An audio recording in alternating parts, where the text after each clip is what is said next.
ढेर पिला माने आज आम आलोचना करिबा दशम श्रेणी एकांकिका फल्गु। तेबे प्रथम प्रश्न ओडिया नवनाट्य आंदोलन पुरोधा भावे किए परिचित? ऑप्शन ए जगन्नाथ पाणी, option B Manoranjan Das, option C Gopal Pattnaik, option D Vaishnav Pani. Odia नवनाट्य आंदोलन पुरोधा भावे मनोरंजन दास परिचित। मन रखंतु मनोरंजन दास। परवर्ती प्रश्न फल्गु एकांकिकार नाट्यकार किए? Option A Manoranjan Das, option B Nandini Satpathy, option C Ravi Pattnaik, option D Basant Kumar Satpathy. तेबे फल्गु एकांकिकार नाट्यकार किए? यार सठिक उत्तर कौन हेबो? ठीक आपण माने अनुमान लगाइछन्ते मनोरंजन दास। मनोरंजन दास। परवर्ती प्रश्न अरण्य फसल नाटक पाई मनोरंजन दास काहा द्वारा पुरस्कृत होइछन्ति? ऑप्शन ए सारला साहित्य सम्मान, ऑप्शन बी ओडिया साहित्य एकाडेमी, ऑप्शन सी केंद्र साहित्य एकाडेमी, ऑप्शन डी फकीर मोहन साहित्य सभा। अरण्य फसल नाटक पाई मनोरंजन दास काहा द्वारा पुरस्कृत होइछन्ति? एहार सठिक उत्तर हेउछि केंद्र साहित्य एकाडेमी द्वारा पुरस्कृत होइछन्ति। परवर्ती प्रश्न छोट नाटक पाई मनोरंजन दास केउ पुरस्कार पाइछन्ति? ऑप्शन ए सारला साहित्य, ऑप्शन बी ओडिया साहित्य एकाडेमी, ऑप्शन सी उत्कल साहित्य, ऑप्शन डी केंद्र साहित्य एकाडेमी। छोट नाटक पाई मनोरंजन दास ओडिशा साहित्य एकाडेमी पुरस्कार पाइछन्ति। ओडिशा साहित्य एकाडेमी। जिबा परवर्ती प्रश्न फल्गु एकांकिका काहार चित्र बहन करिछि? ऑप्शन ए एक सम्भ्रात परिवारर, ऑप्शन बी एक यौथ परिवारर, ऑप्शन सी एक दरिद्र परिवारर ना ऑप्शन डी एक मध्यवित्त परिवारर। फल्गु एकांकिका एक मध्यवित्त परिवारर चित्र बहन करिछि। मध्यवित्त परिवारर। परवर्ती प्रश्न आर्थिक अभाव जे परिवारर हसखुशी और व्यक्तिर सर्जनशीलता को म्लान करि पारे नाही, फल्गु एकांकिकारे ताहा केउ शैली रे उपस्थापित होइछि? सरस और स्वाभाविक शैली ना उच्च कोटिर शैली ना निराडंबर शैली ना मार्मिक शैली? तेबे आर्थिक अभाव जे परिवारर हसखुशी और व्यक्तिर सर्जनशीलता को म्लान करि पारे नाही, ଏହା ସରସ ଓ ସ୍ୱାଭାବିକ ଶୈଳୀରେ ଉପସ୍ଥାପିତ ହୋଇଛି। ପରବର୍ତ୍ତୀ ପ୍ରଶ୍ନ ନାଟକଟିର ଦୃଶ୍ୟ ଆରମ୍ଭ ହେବା ସମୟରେ ଗୃହର ବାଁ ପାଖ ଝରକା ପଟରୁ କଣ ଭାସି ଆସୁଥିଲା? ଅପସନ ଏ ସଙ୍ଗୀତ, ଅପସନ ବି ବଂଶୀର ରାଗିଣୀ, ଅପସନ ସି ଭଜନ, ଅପସନ ଡି ଖୋଳ କରତାଳି ଓ ଧ୍ୱନି। ନାଟକଟିର ଦୃଶ୍ୟ ଆରମ୍ଭ ହେବା ସମୟରେ ଗୃହର ବାଁ ପାଖ ଝରକା ପଟରୁ ବଂଶୀର ରାଗିଣୀ ଭାସି ଆସୁଥିଲା।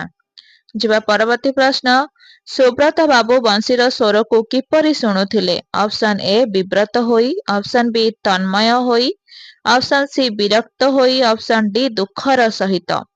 ସୁବ୍ରତ ବାବୁ ବଂଶୀର ସ୍ୱରକୁ କିପରି ଶୁଣୁଥିଲେ? ଏହାର ସଠିକ ଉତ୍ତର ହେଉଛି ତନ୍ମୟ ହୋଇ ଶୁଣୁଥିଲେ। ସୁବ୍ରତ ବାବୁ ବଂଶୀର ସ୍ୱରକୁ ତନ୍ମୟ ହୋଇ ଶୁଣୁଥିଲେ।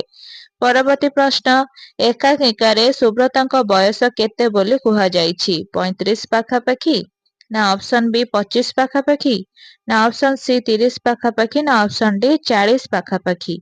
ଏକାଙ୍କିକାରେ ସୁବ୍ରତଙ୍କର ବୟସ 35 ପାଖାପାଖି ବୋଲି କୁହାଯାଇଛି। ମନେ ରଖନ୍ତୁ 35 ପାଖାପାଖି। ପରବର୍ତ୍ତୀ ପ୍ରଶ୍ନ ବଂଶୀରେ କେଉଁ ରାଗିଣୀ ଭାସି ଆସୁଥିଲା? Option A Kamodi, option B Purabi, option C Gandhari, option D Kalyani. ତେବେ ବଂଶୀରେ କେଉଁ ରାଗିଣୀ ଭାସି ଆସୁଥିଲା? ଏହାର ସଠିକ ଉତ୍ତର ହେଉଛି ବଂଶୀରେ ପୂରବୀର ରାଗିଣୀ ଭାସି ଆସୁଥିଲା। ପୂରବୀର ରାଗିଣୀ ଭାସି ଆସୁଥିଲା। ଯିବା ପରବର୍ତ୍ତୀ ପ୍ରଶ୍ନ କାହାର ବୟସ ଏକାଙ୍କିକାରେ 30 ପାଖାପାଖି ବୋଲି କୁହାଯାଇଛି? ଅପସନ ଏ ସୁବ୍ରତ, ଅପସନ ବି ମହାପାତ୍ର ବାବୁ, ଅପସନ ସି ପ୍ରୀତି, ଅପସନ ଡି ପୂରବୀ। କାହାର ବୟସ ଏକାଙ୍କିକାରେ 30 ପାଖାପାଖି ବୋଲି କୁହାଯାଇଛି? ଏହାର ସଠିକ ଉତ୍ତର ହେଉଛି 30 ପାଖାପାଖି ଥିଲା ବୟସ କାହାର? ପ୍ରୀତିଙ୍କର। ପରବର୍ତ୍ତୀ ପ୍ରଶ୍ନ ସୁବ୍ରତ ବାବୁ କି ଚାକିରି କରୁଥିଲେ? ସୁବ୍ରତ ବାବୁ କି ଚାକିରି କରୁଥିଲେ? ଅପସନ ଏ କଲେଜର ଅଧ୍ୟାପକ, ଅପସନ ବି ବିଦ୍ୟାଳୟର ଶିକ୍ଷକ, ଅପସନ ସି କଲେଜର ଅଧ୍ୟକ୍ଷ, ଅପସନ ଡି କଲେଜର ପିଅନ। ତେବେ ସୁବ୍ରତ ବାବୁ କେଉଁ ଚାକିରି କରୁଥିଲେ? ଏହାର ସଠିକ ଉତ୍ତର ହେଉଛି ସୁବ୍ରତ ବାବୁ କଲେଜର ଅଧ୍ୟାପକ ଥିଲେ ବା ଅଧ୍ୟାପକ ଚାକିରି କରୁଥିଲେ। परवर्ती प्रश्न सुब्रत बाबूଙ୍କ बांधवीଙ୍କର नाम कौन थिला?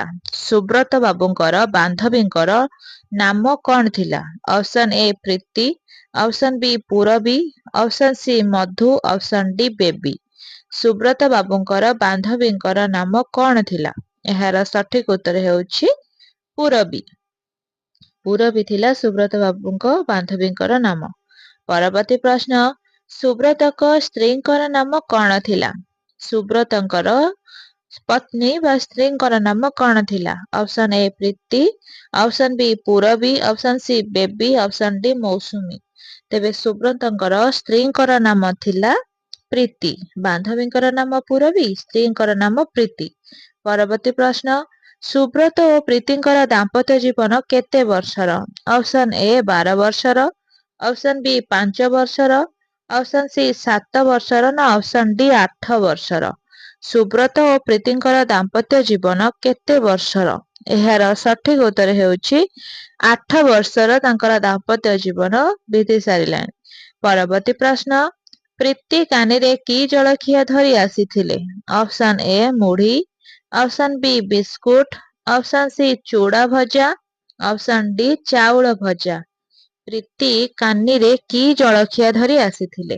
ଏହାର ସଠିକ ଉତ୍ତର ହେବ ପ୍ରୀତି କାନିରେ ଚାଉଳ ଭଜା ଧରି ଆସିଥିଲେ, ଚାଉଳ ଭଜା। ପରବର୍ତ୍ତୀ ପ୍ରଶ୍ନ କାରରୁ ଓହ୍ଲାଇ କ୍ୟାପ୍ଟେନ ମହାପାତ୍ର କାହା ଘର ଆଡକୁ ଆସିଲେ? କାରରୁ ଓହ୍ଲାଇ କ୍ୟାପ୍ଟେନ ମହାପାତ୍ର କାହା ଘର ଆଡକୁ ଆସିଲେ? ଅପସନ ଏ ସୁବ୍ରତ, ଅପସନ ବି ଡାକ ବଙ୍ଗଳା, option C Ghanshyam Babu, option D ଗାଳ୍ପିକ। ତେବେ ଏହାର ସଠିକ ଉତ୍ତର ହେଉଛି କାରରୁ ଓହ୍ଲାଇ କ୍ୟାପ୍ଟେନ ମହାପାତ୍ର ସୁବ୍ରତ ବାବୁଙ୍କ ଘର ଆଡକୁ ଆସିଥିଲେ। ପରବର୍ତ୍ତୀ ପ୍ରଶ୍ନ ମହାପାତ୍ର ବାବୁଙ୍କ ସ୍ତ୍ରୀଙ୍କର ନାମ କଣ ଥିଲା? Option A Preeti, option B Pramila, option C Purabi, option D Pallabi. Mohapatra ବାବୁଙ୍କର ସ୍ତ୍ରୀଙ୍କର ନାମ କଣ ଥିଲା? ମହାପାତ୍ର ବାବୁଙ୍କର ଏହାର ସଠିକ ଉତ୍ତର ହେଉଛି ପୂରବୀ ଥିଲା। ମହାପାତ୍ର ବାବୁଙ୍କର ସ୍ତ୍ରୀଙ୍କର ନାମ ପୂରବୀ ଥିଲା। କିଏ ମାଡ୍ରାସରେ ଘର ତିଆରି କରିଥିଲେ? Option A Preeti, option B captain Mohapatra, option C Subrat, option D Ghanashyam Babu. କିଏ ମାଡ୍ରାସରେ ଘର ତିଆରି କରିଥିଲେ? ଏହାର ସଠିକ ଉତ୍ତର ହେଉଛି ମାଡ୍ରାସରେ କିଏ ଘର ତିଆରି କରିଥିଲେ? ସେ ହେଉଛନ୍ତି କ୍ୟାପ୍ଟେନ ମହାପାତ୍ର, ଯିଏକି ମାଡ୍ରାସରେ ଘର ତିଆରି କରିଥିଲେ। ପରବର୍ତ୍ତୀ ପ୍ରଶ୍ନ ପ୍ରୀତି କେଉଁଥିରେ ତେଲ ଓ ପିଆଜ ମିଶାଇ ଆଣିଥିଲେ? ଅପସନ ଏ ବରା, ଅପସନ ବି ଚାଉଳ ଭଜା, ଅପସନ ସି ଆଳୁଚପ, ଅପସନ ଡି ମୁଢି। ପ୍ରୀତି କେଉଁଥିରେ ତେଲ ଓ ପିଆଜ ମିଶାଇ କରି ଆଣିଥିଲେ? ଏହାର ସଠିକ ଉତ୍ତର ହେଉଛି ପ୍ରୀତି ଚାଉଳ ଭଜାରେ ତେଲ ଆଉ ପିଆଜ ମିଶାଇ କରି ଆଣିଥିଲେ। ପରବର୍ତ୍ତୀ ପ୍ରଶ୍ନ ସୁବ୍ରତ ଓ ପ୍ରୀତିଙ୍କର କେତୋଟି ସନ୍ତାନ ଥିଲେ? ସୁବ୍ରତ ଓ ପ୍ରୀତିଙ୍କର କେତୋଟି ସନ୍ତାନ ଥିଲେ? ଅପସନ ଏ 2ଟି, ଅପସନ ବି 3ଟି, ଅପସନ ସି ଗୋଟିଏ, ଅପସନ ଡି ନିଃସନ୍ତାନ। ତେବେ ସୁବ୍ରତ ଓ ପ୍ରୀତିଙ୍କର କେତୋଟି ସନ୍ତାନ ଥିଲେ? ଏହାର ସଠିକ ଉତ୍ତର ହେଉଛି 2ଟି ସନ୍ତାନ ଥିଲେ ସୁବ୍ରତ ଓ ପ୍ରୀତିଙ୍କର, 2ଟି। ଯିବା ପରବର୍ତ୍ତୀ ପ୍ରଶ୍ନ କିଏ ସୁବ୍ରତଙ୍କୁ ଦେବତା ସଦୃଶ ଦେଖୁଥିଲେ? Option A Ghanashyam Babu, option B Baby, option C Purabi, option D captain Mohapatra. କିଏ ସୁବ୍ରତଙ୍କୁ ଦେବତା ସଦୃଶ ଦେଖୁଥିଲେ? ଏହାର ସଠିକ ଉତ୍ତର ହେଉଛି ସୁବ୍ରତଙ୍କୁ କିଏ ଦେବତା ସଦୃଶ ଦେଖୁଥିଲେ? ପୂରବୀ ଦେଖୁଥିଲେ। ଆମେ ଜାଣିଛେ ପୂରବୀ ଏବଂ ସୁବ୍ରତ ଦୁଇ ବନ୍ଧୁ ଓ ବାନ୍ଧବୀ ଅଟନ୍ତି। ପରବର୍ତ୍ତୀ ପ୍ରଶ୍ନ କ୍ୟାପ୍ଟେନ ମହାପାତ୍ରଙ୍କ ଝିଅର ନାମ କଣ? Option A Preeti, option B Baby, option C Mousumi, option D Purabi. Captain ମହାପାତ୍ରଙ୍କର ଝିଅଙ୍କର ନାମ କଣ? ଏହାର ସଠିକ ଉତ୍ତର ହେଉଛି କ୍ୟାପ୍ଟେନ ମହାପାତ୍ରଙ୍କର ଝିଅଙ୍କର ନାମ ବେବି। ପରବର୍ତ୍ତୀ ପ୍ରଶ୍ନ ଚାଉଳ ଭଜାରେ କଣ ପକେଇବାକୁ ପ୍ରୀତି ଭୁଲି ଯାଇଥିଲେ? ଅପସନ ଏ ଲୁଣ, ଅପସନ ବି ତେଲ, ଅପସନ ସି ଲଙ୍କା, ଅପସନ ଡି ପିଆଜ। ଚାଉଳ ଭଜାରେ କଣ ପକେଇବାକୁ ପ୍ରୀତି ଭୁଲି ଯାଇଥିଲେ? ଏହାର ସଠିକ ଉତ୍ତର ହେଉଛି ଲୁଣ ପକେଇବାକୁ ପ୍ରୀତି ଭୁଲି ଯାଇଥିଲେ। କୋଉଥିରେ? ଚାଉଳ ଭଜାରେ। ପରବର୍ତ୍ତୀ ପ୍ରଶ୍ନ କ୍ୟାପ୍ଟେନ ମହାପାତ୍ର ବାବୁଙ୍କ ଚେହେରା କିପରି ଥିଲା? ଅପସନ ଏ ସାଧା ସିଧା, ଅପସନ ବି ଦୁର୍ବଳ, ऑप्शन सी लंबा चौड़ा, ऑप्शन डी सुस्थ सबल। कैप्टेन महापात्र बाबूଙ୍କ चेहरा किपरि थिला? एहार सठिक उत्तर हेउछि लंबा चौड़ा थिला। महापात्र बाबूଙ୍କର चेहरा लंबा चौड़ा थिला। परवर्ती प्रश्न किए वर्तमान कंट्राक्टर काम करंती बोली गल्परे कुहा जाइछि? Option A Subrat, option B Ghanashyam Babu, option C Purabi, option D Mohapatra बाबू। किए वर्तमान कंट्राक्टर काम करंती बोली गल्परे कुहा जाइछि? एहार सठिक उत्तर हेब महापात्र बाबू वर्तमान कंट्राक्टर काम करंती बोली एही एकांकिकारे बा गल्परे कुहा जाइछि। परवर्ती प्रश्न महापात्र बाबू माड्रासरू कार ड्राइविंग करी केउठाकू जाउथिले बा जाइथिले? Option A Rourkela, option B Cuttack, option C Bhubaneswar, option D Baleswar. Mohapatra Babu माड्रासरू कार ड्राइविंग करी केउठाकू जाइथिले? एहार सठिक उत्तर हेब राउरकेला। तेबे राउरकेला को से जाइथिले माड्रासरू कार ड्राइविंग करिकी। परवर्ती प्रश्न कैप्टेन महापात्र सांगरे काहाकू नेई राउरकेला जाइथिले? ऑप्शन ए पत्नी ओ झियो, झियो ओ पियूसी, ऑप्शन सी पत्नी ओ पुओ, ऑप्शन डी पत्नी। कैप्टेन महापात्र सांगरे काहाकू नेई राउरकेला जाइथिले? से नेइथिले झियो ओ पियूसी। परवर्ती प्रश्न काठजोड़ी पोलो केउठारे अवस्थित?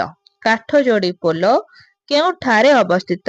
Option A Bhubaneswar, option B Cuttack, option C Sambalpur, option D Baleswar. Kathajodi पोलो केउठारे अवस्थित? एहार सठिक उत्तर हेब कटक ठारे अवस्थित काठजोड़ी पोलो। परवर्ती प्रश्न चौद्वार गेस्ट हाउस रे काहा पाई सबु व्यवस्था होइथिला?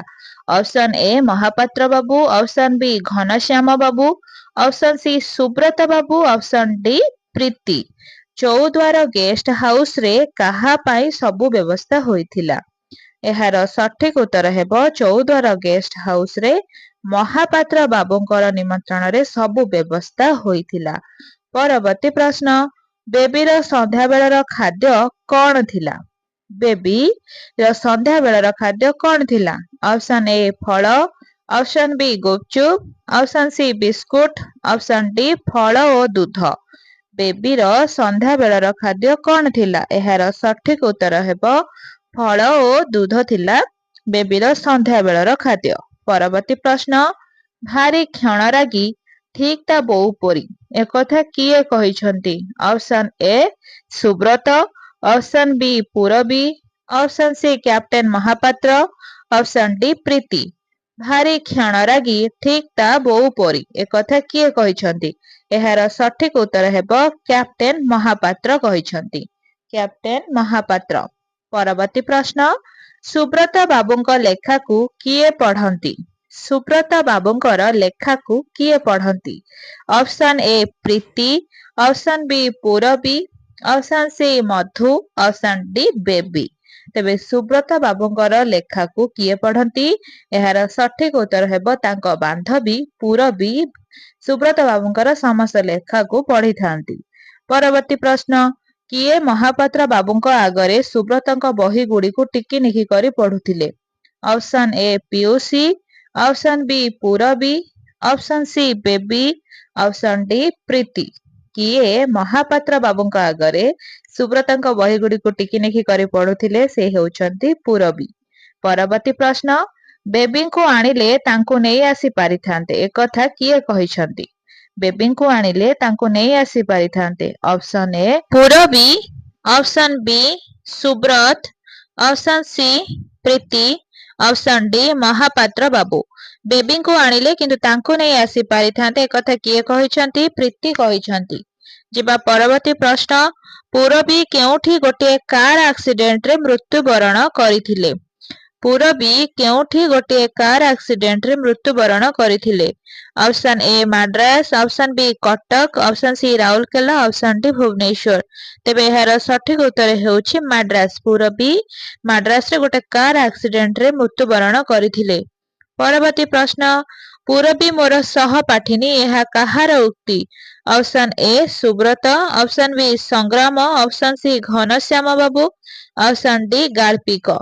ପୂରବୀ ମୋର ସହପାଠିନୀ ଏହା କାହାର ଉକ୍ତି ଥିଲା? ଏହା ସୁବ୍ରତଙ୍କର ଉକ୍ତି ଥିଲା ସୁବ୍ରତଙ୍କର। ପରବର୍ତ୍ତୀ ପ୍ରଶ୍ନ, ବିବାହର ଠିକ୍ ପୂର୍ବରୁ ପୂରବୀ ସୁବ୍ରତଙ୍କ ପାଖକୁ ପ୍ୟାକେଟରେ କଣ ପଠାଇଥିଲେ? ଅପସନ୍ ଏ ଖଣ୍ଡେ ଚିଠି ଓ କଲମ, ଅପସନ୍ ବି କିଛି ଫଟୋ, ଅପସନ୍ ସି ଖଣ୍ଡେ ଚିଠି, ଅପସନ୍ ଡି କିଛି ଟଙ୍କା ଓ ଚିଠି ଖଣ୍ଡେ। ବିବାହର ଠିକ୍ ପୂର୍ବରୁ ପୂରବୀ ସୁବ୍ରତଙ୍କ ପାଖକୁ ପ୍ୟାକେଟରେ କଣ ପଠାଇଥିଲେ? ଖଣ୍ଡେ ଛୋଟ ଚିଠି ଓ କଲମଟିଏ ପଠାଇଥିଲେ। କିଏ ସବୁବେଳେ ନୀଳ ରଙ୍ଗର କଲମରେ ଲେଖୁଥିଲେ? Option A Preeti, option B captain Mohapatra, option C Subrat, option D Ghanashyam Babu. କିଏ ସବୁବେଳେ ନୀଳ ରଙ୍ଗର କଲମରେ ଲେଖୁଥିଲେ? ଏହାର ସଠିକ୍ ଉତ୍ତର ହେଉଛି ସୁବ୍ରତ। ସୁବ୍ରତ ସବୁବେଳେ ନୀଳ ରଙ୍ଗର କଲମରେ ଲେଖୁଥିଲେ। ପରବର୍ତ୍ତୀ ପ୍ରଶ୍ନ, କଲମଟି ବିକି ଦେଇଥିବାରୁ କିଏ କାନ୍ଦି ଉଠିଥିଲା? Option A Preeti, option B Subrat, option C Purabi, option D Mohapatra Babu. କଲମଟି ବିକି ଦେଇଥିବାରୁ କିଏ କାନ୍ଦି ଉଠିଥିଲା? ଏହାର ସଠିକ୍ ଉତ୍ତର ହେବ କଲମଟି ବିକି ଦେଇଥିବାରୁ ପ୍ରୀତି କାନ୍ଦି ଉଠିଥିଲା। କିଏ? ପ୍ରୀତି। ପରବର୍ତ୍ତୀ ପ୍ରଶ୍ନ, ଘନଶ୍ୟାମ ବାବୁଙ୍କ ସ୍ତ୍ରୀ ପ୍ରୀତିକୁ କଣ ଦେବାକୁ କହିଥିଲେ? ଘନଶ୍ୟାମ ବାବୁଙ୍କ ସ୍ତ୍ରୀ ପ୍ରୀତିକୁ କଣ ଦେବାକୁ କହିଥିଲେ? ଅପସନ୍ ଏ ବଂଶୀଟିକୁ, ଅପସନ୍ ବି ବହିଟିକୁ, ଅପସନ୍ ସି ଘଣ୍ଟାଟିକୁ, ଅପସନ୍ ଡି ନୀଳ କଲମଟିକୁ। ତେବେ ଘନଶ୍ୟାମ ବାବୁଙ୍କ ସ୍ତ୍ରୀ ପ୍ରୀତି ପ୍ରୀତିଙ୍କୁ କଣ ଦେବାକୁ କହିଥିଲେ? ନୀଳ କଲମଟିକୁ ଦେବା ପାଇଁ କହିଥିଲେ। ଘନଶ୍ୟାମ ବାବୁଙ୍କ ସ୍ତ୍ରୀ ପ୍ରୀତିକୁ ନୀଳ କଲମଟିକୁ ଦେବାକୁ କହିଥିଲେ। ପରବର୍ତ୍ତୀ ପ୍ରଶ୍ନ, କେଉଁଠାରେ ପୂରବୀଙ୍କର ଆକ୍ସିଡେଣ୍ଟ ହୋଇଥିଲା? Option A Cuttack, option B Madras, option C Calcutta, option D Bhubaneswar. କେଉଁଠାରେ ପୂରବୀଙ୍କର ଆକ୍ସିଡେଣ୍ଟ ହୋଇଥିଲା? ଏହାର ସଠିକ୍ ଉତ୍ତର ହେବ କେଉଁଠାରେ ପୂରବୀଙ୍କର ଆକ୍ସିଡେଣ୍ଟ ହୋଇଥିଲା? ସଠିକ୍ ଉତ୍ତର ହେଉଛି ମାଡ୍ରାସ। ମନେ ରଖନ୍ତୁ, ମାଡ୍ରାସ ଠାରେ। ପରବର୍ତ୍ତୀ ପ୍ରଶ୍ନ, ଭଲ ପାଇବାର ଐଶ୍ୱର୍ଯ୍ୟ କାହାକୁ ମହୀୟାନ କରିଥାଏ? ଅପସନ୍ ଏ ଦେବତା, ଅପସନ୍ ବି ରାକ୍ଷସ, ଅପସନ୍ ସି ନାରୀ ଓ ପୁରୁଷ, ଅପସନ୍ ଡି ପଶୁ। ଭଲ ପାଇବାର ଐଶ୍ୱର୍ଯ୍ୟ କାହାକୁ ମହୀୟାନ କରିଥାଏ? ଏହାର ସଠିକ୍ ଉତ୍ତର ହେବ ଭଲ ପାଇବାର ଐଶ୍ୱର୍ଯ୍ୟ ନାରୀ ଓ ପୁରୁଷଙ୍କୁ ମହୀୟାନ କରିଥାଏ। ନାରୀ ଓ ପୁରୁଷଙ୍କୁ। ପରବର୍ତ୍ତୀ ପ୍ରଶ୍ନ, ବାସ୍ତବତାରେ ସ୍ୱପ୍ନର ଆବେଗ ମିଶିଲେ କଣ ସୃଷ୍ଟି ହୁଏ? ବାସ୍ତବତାରେ ସ୍ୱପ୍ନର ଆବେଗ ମିଶିଲେ କଣ ସୃଷ୍ଟି ହୁଏ? ଅପସନ୍ ଏ ଦ୍ୱନ୍ଦ୍ୱ, ଅପସନ୍ ବି ଅବିଶ୍ୱାସ, ଅପସନ୍ ସି ଛଳନା, ଅପସନ୍ ଡି ପ୍ରତାରଣା। ବାସ୍ତବତାରେ ସ୍ୱପ୍ନର ଆବେଗ ମିଶିଲେ କଣ ସୃଷ୍ଟି ହୁଏ? ଦ୍ୱନ୍ଦ୍ୱ ସୃଷ୍ଟି ହୋଇଥାଏ। ମନେ ରଖନ୍ତୁ, ଦ୍ୱନ୍ଦ୍ୱ। ପରବର୍ତ୍ତୀ ପ୍ରଶ୍ନ, ସୁବ୍ରତକୁ କଣ କରି ଗଢ଼ି ତୋଳିବା ପାଇଁ ପୂରବୀ ଆଶା କରିଥିଲେ? ଅପସନ୍ ଏ ଲେଖକ, ଅପସନ୍ ବି ସାହିତ୍ୟରେ ସ୍ରଷ୍ଟା, ଅପସନ୍ ସି ସମାଜସେବୀ, ଅପସନ୍ ଡି ବିଶିଷ୍ଟ ରାଜନୀତିଜ୍ଞ। ସୁବ୍ରତକୁ କଣ କରି ଗଢ଼ି ତୋଳିବା ପାଇଁ ପୂରବୀ ଆଶା କରିଥିଲେ? ଅପସନ୍ ହେଇଯିବ କୋଉଠି? ସାହିତ୍ୟର ସ୍ରଷ୍ଟା। ପରବର୍ତ୍ତୀ ପ୍ରଶ୍ନ, ଭଲ ପାଇବା ଗୌରବର ବିଷୟ ନ ହୋଇପାରେ କିନ୍ତୁ ପାପ ତ ନୁହେଁ। କିଏ କାହାକୁ କହିଛନ୍ତି? ଅପସନ୍ ଏ ପୂରବୀ ସୁବ୍ରତଙ୍କୁ, ଅପସନ୍ ବି ଘନଶ୍ୟାମ ବାବୁ ପୂରବୀକୁ, ଅପସନ୍ ସି ପୂରବୀ ପ୍ରୀତିକୁ, ଅପସନ୍ ଡି ମହାପାତ୍ର ବାବୁ ପୂରବୀକୁ। ଭଲ ପାଇବା ଗୌରବର ବିଷୟ ତ ନ ହୋଇପାରେ କିନ୍ତୁ ପାପ ତ ନୁହେଁ, ଏକଥା ପୂରବୀ ସୁବ୍ରତଙ୍କୁ କହିଛନ୍ତି। ପରବର୍ତ୍ତୀ ପ୍ରଶ୍ନ, ମହାପାତ୍ର ବାବୁ ପ୍ରୀତିକୁ କଣ ବୋଲି ସମ୍ବୋଧନ କରୁଥିଲେ? ମହାପାତ୍ର ବାବୁ ପ୍ରୀତିକୁ କଣ ବୋଲି ସମ୍ବୋଧନ କରୁଥିଲେ? ଅପସନ୍ ଏ ବଡ଼ ବୋହୂ, ଅପସନ୍ ବି ନୂଆ ବୋହୂ, ଅପସନ୍ ସି ମାଇଁ, ଅପସନ୍ ଡି ଭାଉଜ। ମହାପାତ୍ର ବାବୁ ପ୍ରୀତିଙ୍କୁ କଣ ବୋଲି ସମ୍ବୋଧନ କରୁଥିଲେ? ନୂଆ ବୋହୂ ବୋଲି ସମ୍ବୋଧନ କରୁଥିଲେ। କିଏ? ମହାପାତ୍ର ବାବୁ। ଯିବା ପରବର୍ତ୍ତୀ ପ୍ରଶ୍ନ, କେତେ ଟଙ୍କା ପାଇଁ ପ୍ରୀତି କଲମଟିକୁ ଘନଶ୍ୟାମ ବାବୁଙ୍କ ସ୍ତ୍ରୀଙ୍କୁ ବିକ୍ରି କରିଥିଲେ ବା ବିକି ଦେଇଥିଲେ? ଅପସନ୍ ଏ 10 ଟଙ୍କା, ଅପସନ୍ ବି 30 ଟଙ୍କା, ଅପସନ୍ ସି 20 ଟଙ୍କା, ଅପସନ୍ ଡି 50 ଟଙ୍କା। କେତେ ଟଙ୍କା ପାଇଁ ପ୍ରୀତି କଲମଟିକୁ ଘନଶ୍ୟାମ ବାବୁଙ୍କ ସ୍ତ୍ରୀକୁ ବିକି ଦେଇଥିଲେ? ଏହାର ସଠିକ୍ ଉତ୍ତର ହେଲା 10 ଟଙ୍କା। ସୁବ୍ରତଙ୍କ ପୁଅର ନାମ କଣ? ସୁବ୍ରତଙ୍କ ପୁଅର ନାମ କଣ? Option A Munu, option B Baby, option C Chinu, option D Mohan. Subrata ବାବୁଙ୍କ ପୁଅର ନାମ କଣ ଥିଲା? ଏହାର ସଠିକ୍ ଉତ୍ତର ହେବ ସୁବ୍ରତଙ୍କ ପୁଅର ନାମ ହେଉଛି ଚିନୁ। ମନେ ରଖନ୍ତୁ, ଚିନୁ। ସୁବ୍ରତଙ୍କ ପୁଅଙ୍କର ନାମ ହେଉଛି ଚିନୁ। ପରବର୍ତ୍ତୀ ପ୍ରଶ୍ନ, କାହାର ବଂଶୀ ସ୍ୱନ ଶୁଣି ସୁବ୍ରତ ବାବୁ ଝରକା ପାଖେ ଠିଆ ହୋଇଥିଲେ?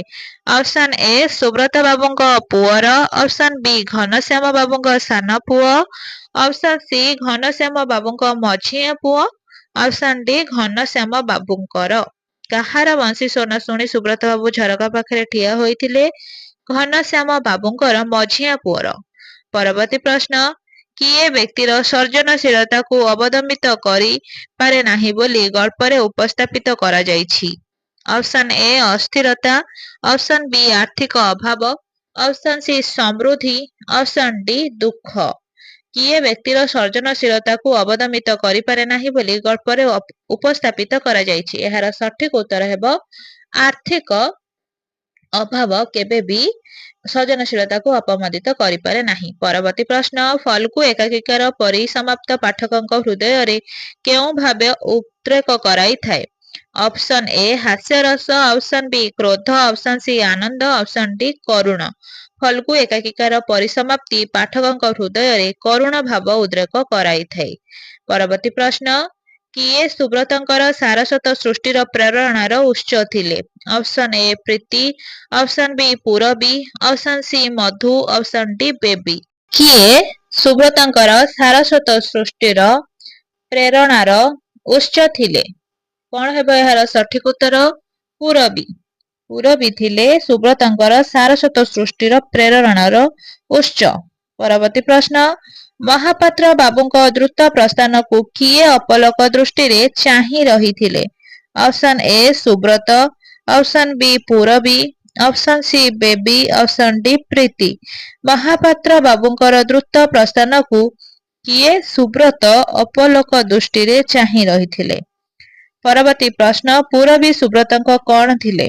ଅପସନ୍ ଏ ଭାଉଜ, ଅପସନ୍ ବି ଭଉଣୀ, ଅପସନ୍ ସି ପତ୍ନୀ, ଅପସନ୍ ଡି ସହପାଠିନୀ। ପୂରବୀ ସୁବ୍ରତଙ୍କର କଣ ଥିଲେ? ଏହାର ସଠିକ ଉତ୍ତର ହେବ ପୂରବୀ ସୁବ୍ରତଙ୍କର ସହପାଠିନୀ ଥିଲେ। କାହିଁକି ନା ପତ୍ନୀ ଥିଲେ ପ୍ରୀତି। ପୂରବୀ ସୁବ୍ରତଙ୍କର କଣ ଥିଲେ? ସହପାଠିନୀ ଥିଲେ। ପରବର୍ତ୍ତୀ ପ୍ରଶ୍ନ ବା ଶେଷ ପ୍ରଶ୍ନ, ମତେ କ୍ଷମା କର ତମ ପାଦ ଧରୁଛି, ଏହା କାହାର ଉକ୍ତି? ମତେ କ୍ଷମା କର ତମ ପାଦ ଧରୁଛି, ଏହା କାହାର ଉକ୍ତି? Option A Preeti, option B Baby, option C Purabi, option D Mohapatra babu.